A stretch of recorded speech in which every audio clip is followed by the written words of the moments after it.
गर्व से कह सकता हूं अगर 50% महिलाएं पंचायतों में बैठी है तो बीजेपी की बदौलत नहीं है, जननायक जनता पार्टी की बदौलत है। 1 अप्रैल चलेगी, नया फाइनेंशियल ईयर आ गया। सैनी साहब से पूछो तो सही क्यों नहीं बढ़ाए गए पैसे?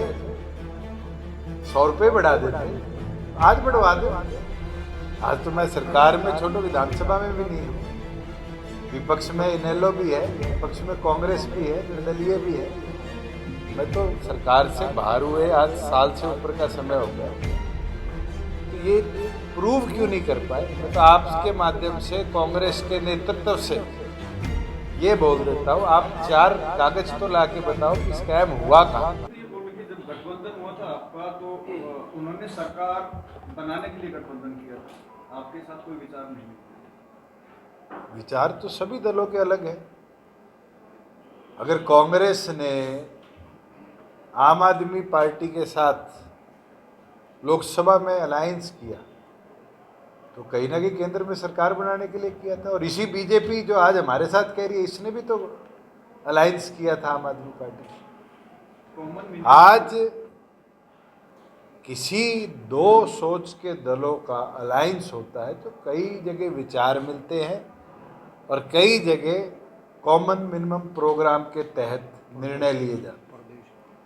हमने प्रदेश हित के लिए, प्रदेश के आम नागरिक के हित के लिए ये निर्णय लिए थे। एक कमेटी बनी थी, कमेटी के अंदर मैं आज गर्व से कह सकता हूँ अगर 50% महिलाएं पंचायतों में बैठी है तो बीजेपी की बदौलत नहीं है, जननायक जनता पार्टी की बदौलत है।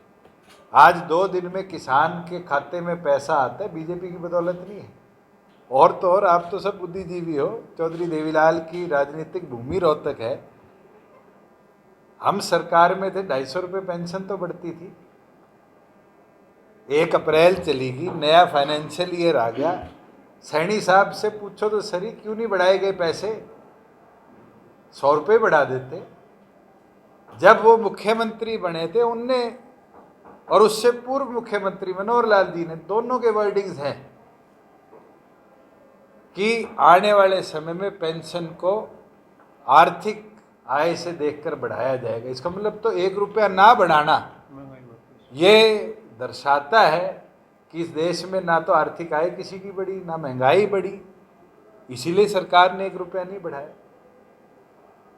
आज हम प्रदेश में बात करते हैं, कितनी ऐसी योजनाएं हैं जो सिर्फ जननायक जनता पार्टी के वादों की वजह से 4.5 साल में हम पूरी कर पाए। और मैं तो आज आपसे पूछ लेता हूं, आपकी पंचायतों की हालत तो देख के आओ। आप रिकॉर्ड निकाल लो, जब तक हम हिस्सा थे ग्राम पंचायत को प्रति व्यक्ति 2000 रुपया प्रति वर्ष के हिसाब से हमने स्टेट फंड से देने का काम किया। आज जिस गांव को 30 लाख रुपए मिलने चाहिए थे, सैनी साहब उस गांव को 6 लाख रुपए भी अब तक नहीं दे पाए। ये फेलियर है। और कॉमन मिनिमम प्रोग्राम की वजह से 4.5 साल हम मिलकर चल पाए। आपको लगता है कि 250 रुपये नहीं बढ़ते अगर आप गठबंधन में नहीं होते? मैं तो 1000 रुपये बढ़वा गया, 250 क्यों? नहीं, हर साल की बात है। तो आज बढ़वा दो। आज तो मैं सरकार में छोड़ो विधानसभा में भी नहीं हूँ। विपक्ष में इनेलो भी है, विपक्ष में कांग्रेस भी है, निर्दलीय भी है। कोई एक आदमी विधानसभा में पेंशन के लिए बोला हो? अगर इनकी सोच होती तो लड़ाई लड़ते ना। बीजेपी की थी सोच 250 रुपये बढ़ाने की। अगर बीजेपी की सोच होती तो फिर हमारे जाने के बाद भी 250 बढ़ते। दुष्यंत जी, आपने कैपिटल का जो जिक्र किया, आपकी टर्म में आपके पास आबकारी डिपार्टमेंट था, रेवेन्यू डिपार्टमेंट था। खासतौर से कांग्रेस पार्टी हमेशा ये कहती रही कि बहुत बड़ा शराब घोटाला हुआ है, रजिस्ट्री घोटाला हुआ है, उसकी जांच कहाँ तक पहुँची है? मैं तो पहले भी कहता रहा हूँ, विधानसभा के पटल में भी कहा और आज भी कह देता हूँ, अगर कुछ हुआ होता तो आपको लगता है मुझे छोड़ते?